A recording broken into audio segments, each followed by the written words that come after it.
So now you know how to avoid all of society's deadly traps. If you haven't watched the previous video, make sure you go back to Transcending Society's Paradigm. This is very important before we lay the foundation for that next video here, and watch all the videos beforehand. Now we're going to get into long-term thinking and the mastery mindset, what's so crucial for you in order to succeed and have success in your life. So I'll see you on the video right now. Now let's talk about long-term thinking and the mastery mindset. I'm getting excited here because we're getting more in these specifics and more of the sort of actionable content soon. So this really is gonna lay the foundation for the rest of the course. So here's what we're gonna cover. We're gonna cover the insanity of most people, right? Why most people dabble and never get anywhere.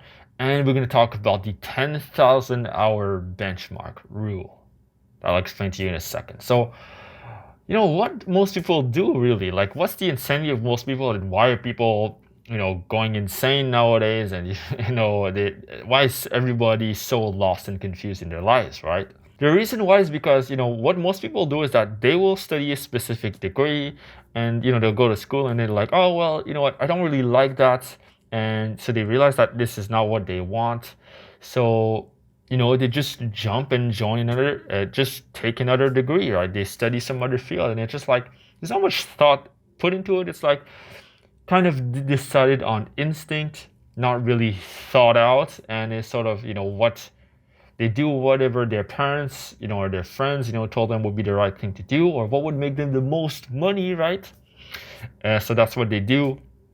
And then they join this other, study path or career, and and then after that, they're like, that's not the right one. So they just try another one. They just try another one, and they just keep jumping around, and they can't stick to anything, right?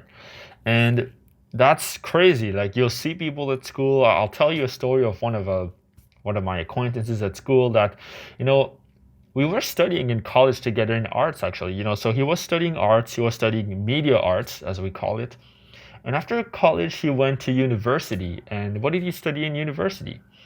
He went to study business. Like, okay, business doesn't have much to do with in arts. I thought you were artistic. I guess not.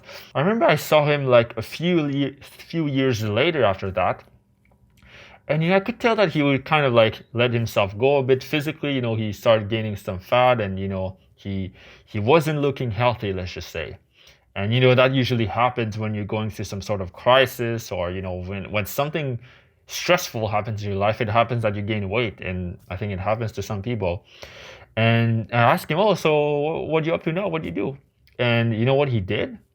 He actually reverted back to college. He downgraded from university, and he went back into, guess what? Into nursing. Makes no sense, right? He thought he was going to go in arts, and then he went into business, and then, for a few years, and then he stopped that and he went back into studying nursing in college. And can you see like the insanity that there's no inconsistency here? And, I could really tell just by looking at him and talking to him that he was really struggling to figure what he wanted. And my thought is he probably went into nursing because he thought that it would be the right thing to do, that it would pay well with good hours, and that would be very stable because everyone is looking for more nurses, more doctors, whatever. And that's just completely insane. And you don't want this to happen to you. Maybe it's happened to you, right? Or maybe it's happening to you right now. So you want to be aware of that. And the problem with, being a dabbler is that school allows it. School is okay with it. And it's like, oh, that's not the right degree. That's okay. Just change degrees. And you change degrees, you study something else. Oh, that's okay. That's not what you want. Go study something else. And that's not just in, the dabbling. It's not just in school, but, even in your career, that might happen. Like, many people, they jump careers all the time. And that's also not a good thing. And as I said, school is okay with it, and the proof for that is I remember I was still in high school, and there was this lady who gave like this public speaking, she gave this speech, and she basically she told her story how she figured out her passion at like age 40, 45, and she basically dabbled her whole life all the way until 40, and finally she found what she wanted to do. And she said, hey, you know what? It doesn't matter if you don't know what you want to do, for the first half of your life, eventually you will find your passion. And I found this to be the worst advice I've ever heard at school, because then you're telling everyone at school that, hey, it's okay to dabble, it's okay to not know what you want. Well, yes, we want to have empathy for these people, but we don't want to enable these people to do such insanity. That makes totally no sense at all to me. And your friends and other people do it too, so it's even easier to do it because your friends do it too. And society doesn't care as long as society is making money, as long as the school institutions are making money, and they really don't give a shit. Let's be honest. Why do most people dabble? Now that we know, what is dabbling, why, how does it look like, and why do most people dabble? Most people dabble because, when they start something, they get this initial boost of happiness, excitement, like, oh shit, this is new, so I'm going to study in this field, I'm going to start this new venture here, I'm going to try this new hobby. And it's the honeymoon phase, right? Like in a relationship, right? You get this beginner high when you start something new, and then eventually you kind of lose the high. You kind of get bored, and you want to start looking for something else, and it's when the first plateau happens. This is when those people will quit and try to find something else, right? So for example, people who jump romantic partners, after the honeymoon phase is gone, they say, oh, I don't feel the same spark anymore, and they've got accustomed to that new reality, and now the honeymoon phase is gone, so now they want to switch things around. And that's not a healthy way to go about things. Why most people dabble is because they don't know themselves. As simple as that. They don't know who they are, they don't know what they want, they don't know what their identity is, their passion, their purpose is, and for that reason they dabble. And also because of the fear of missing out. They're afraid that, if they choose something, that they're going to miss out on all of the rest, right? So for example, me, I had to choose between, dedicating my life to become a film director and becoming really good at it, and, maybe going to Hollywood, or dedicate my life to Nameless, to building this brand, building this business, and helping people in the way that I'm truly passionate about. I had to make a sacrifice in a way. And the fear of making a sacrifice, the fear of missing out, is why people dabble. Because they're afraid that, if they choose this path, then they're saying no to everything else, which is the case. To choose a path is to say no to everything else. It's to take a knife to cut it, right? The word decision, actually, there's the word incision in it. And I think if you look the etymology of the word, it actually means to cut away. So you take a knife and you cut away the things that you are not going to do, and you have to choose a thing. And if this sounds scary to you, don't worry. We're going to get into it in the life purpose, values, identity segment of the course. What is the alternative to the dabbler mindset? It is the mastery mindset. What that means is that you want to pick one thing in your life, or, 1 to 2 to 3 main things, and you want to master these things. You want to become the best at it that you can at it. So it's sort of like this inside out approach, where you determine who you are first, you determine what you want, out of life, and then you pick the best thing that you can be doing with your life according to that. As simple as that. And there's going to be one main thing, that you want to master, and the rest are just hobbies. The rest are just, less important things, you could say, because you cannot reach mastery in something really until you reach a point of around 10,000 hours. 10,000 hours of dedicated practice, right? And while that may sound like some outrageous number, some huge number that, sounds a bit scary, it makes sense. You'll get success along the way, you will learn along the way, and you will, have amazing breakthroughs along the way. So you don't have to, wait until 10,000 to be, successful. But it's a good benchmark to have, just so you have an idea of, okay, what can I dedicate 10,000 hours to my life to? Because if you do that, then really this is when the most amount of fulfillment, sense of accomplishment will come from. The mastery mindset is about loving the plateau, meaning that you're going to do things in your life that are going to feel a bit grindy, quote unquote. Like, for example, shooting this course. It's fun, it's great, but before I had to shoot this course, I had to write over 60 pages of bullet points for this course. Also, for the webinar promoting this course, I had to write about 40 pages of bullet points. It's over 100 pages of being sitting in front of a computer screen and just writing stuff on a blank sheet of paper. And then I have to shoot these videos, which are pretty much, hours and hours of me just talking, and it is quite difficult. But if you learn to love the grind, love the plateau, then you can achieve pretty much anything that you want in your life, because most of your life will be a plateau. And if you're trying to always get that high, this new degree, this new career, this new relationship, this new fun thing, it's not going to be good for you, and you're going to end up like what everyone else is doing in society. You're going to slide back down, all the way back in your crisis again. And often, when you're in that quarter life crisis, you're always trying to escape the plateau. You're always trying to escape the sort of boredom.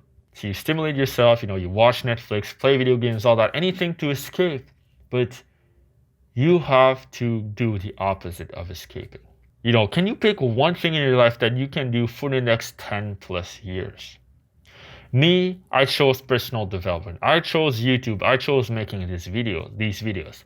And I've been doing already personal development for the last 12 or 13 years plus, depending on when you're watching this course.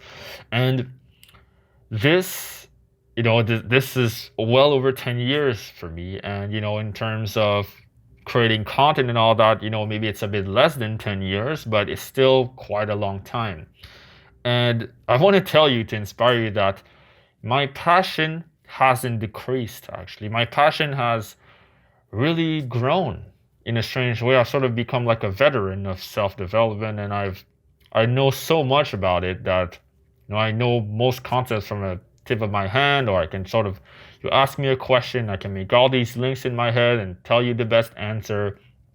And I still learn so many things, and this is still a huge passion of mine, or I wouldn't be making this course or this video. So yeah, this is something you can do. You can pick that thing and stick to it 10 plus years, and your passion is not going to wane, right?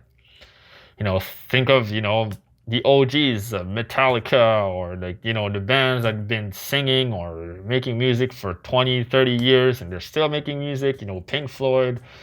Man, you can master this. You can find that thing you do for the rest of your life, and you can find that thing. You can. And the mastery mindset is about becoming one of the best in the world at it, right?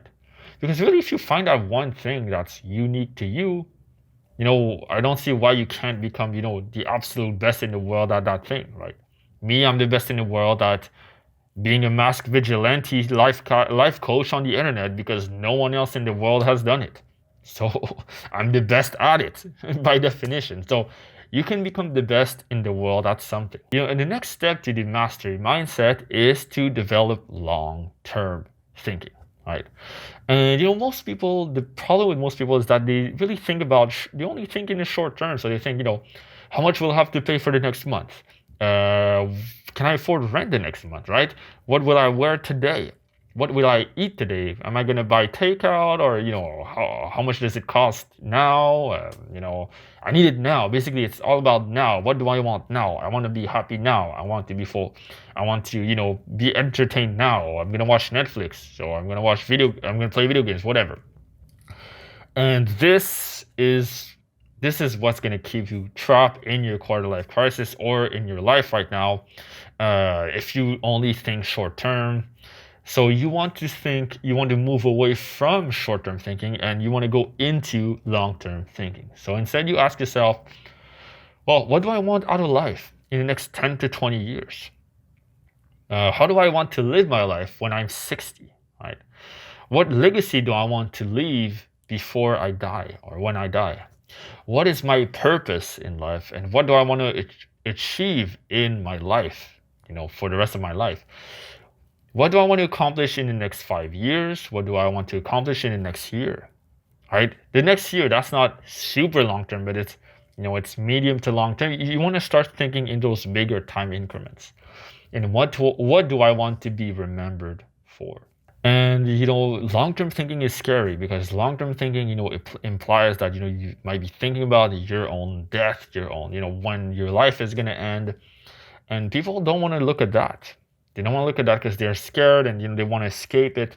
And imagine you escape your whole life trying to think about the future, and you end up at age 65, you live your whole life going to a job you hate, and then at this point it's already too late, because you messed up. Basically, you messed up your life. You're done. Hey, maybe some of you are at this age watching this course, which probably is a minority, but if you are, don't despair, because with this course you're going to know what to do for the rest of your life. So that's just something to keep in mind, but you want to avoid short-term thinking too much. So let's take a really easy example, okay? So you take something short-term, like, what am I going to eat tonight, okay? And what am I going to eat today? This is a decision that people make every single day of their lives, and it really robs you of productivity. It robs you of, just doing the things that you love, because you always have to think about eating, and we're humans, we need to eat. So instead you could ask yourself, well, how am I going to eat for the next 12 months, or how am I going to eat for the rest of my life? Well, that may sound insane for some people, but for example, me who is on a ketogenic diet and do intermittent fasting, I'm like, well, that's how I'm going to eat for the next few years, at least. If it's not for the rest of my life, I'm going to eat like that for the next few years, just meat and veggies, and I sort of automate it. And I've sort of made a meta decision, like a decision on decisions, right? So all of my decisions are going to be within the framework of the ketogenic diet when it comes to eating. So you want to take these small decisions and ask yourself, okay, how can I make this more long-term? How can I make this sort of more of a long-term thing, right? What's the solution here? What's the solution? Yes, you want to develop long-term thinking, but what if I actually struggle with rent? What if I struggle with, having food on the table? What if I have to feed my kids? Those are all short-term problems. I can't ignore them. Basically, you want to resolve all short-term, non-urgent problems ASAP, or urgent problems as soon as possible, right? If you have them. So if you have difficulty paying rent, getting food on your plate, you have a messy house, you have to get a dentist appointment, do it right now, okay? Do it, and you get rid of it. And then once you get rid of at least 80% or most of these things, or as much as you can, so that you have a clear mind, then you can start thinking long term. All right, so then you can focus on long-term goals and vision. And you have to overcome the fear of missing out. We all are afraid of missing out, right? Especially if you're young, in your early adulthood, early 20s, late 20s, even in your 30s. You aren't missing out, right? When you choose that thing to master, you aren't missing out, because you are doing the number one best thing you could be doing with your life. So for me, spending this time shooting this video, making this course, helping you guys out, I am doing the absolute number one best thing I could be doing in my life. For that reason, I'm not missing out on people partying at the beach right now. I'm not missing out on all those lawyers and doctors who are getting paid 6 figures or more. I'm not missing out on the latest gossip on social media, because I don't care. I am doing something infinitely more fulfilling to me as we speak. You see, you won't fear missing out once you realize your purpose, because you'll know that this is the thing. This is the best thing you could be doing. So in summary, you don't want to fall for the dabbler mindset, okay? You want to take one thing and stick to it long term. If you can pick a thing now, that's okay. We'll look into it, when we discover your purpose and all of it. Just keep that in mind as you go through the course. And the mastery mindset, love the plateau. You have to learn to love the plateau and learn all these grinds and sometimes it can be hard at first, but to love the plateau, you want to be in the moment, learn to just sit with the sort of the silence and the grind, and you want to just love every single detail of it, every aspect of the grind. And it might be hard at first, but you'll learn it as you go. And a book I'm going to recommend you that you don't have to read right now, but it's Mastery by George Leonard. I'm going to try to put a picture here if I remember. Mastery by George Leonard. Definitely read that book if you want to learn more about the mastery mindset. It goes way more in detail than this video. Contemplate this, what do you want to do for the rest of your life instead of what do you need to do right now, right? Think about that for this week, and also try to resolve short-term problems as they arise so that you can free up long-term thinking. So I hope this video was helpful, and I'll see you in the next video. If you enjoyed this video on long-term thinking and the mastery mindset, then stay tuned for part 5, where we'll talk about exactly how to deal with all the little bullshit problems that pile up in your 20s and 30s. Paying your bills, getting food on the table, getting a job, all this bullshit. We'll look into that and we'll compartmentalize all of those issues so that you know exactly how to move on and achieve the deepest visions you have for your life. So I'll see you on those videos.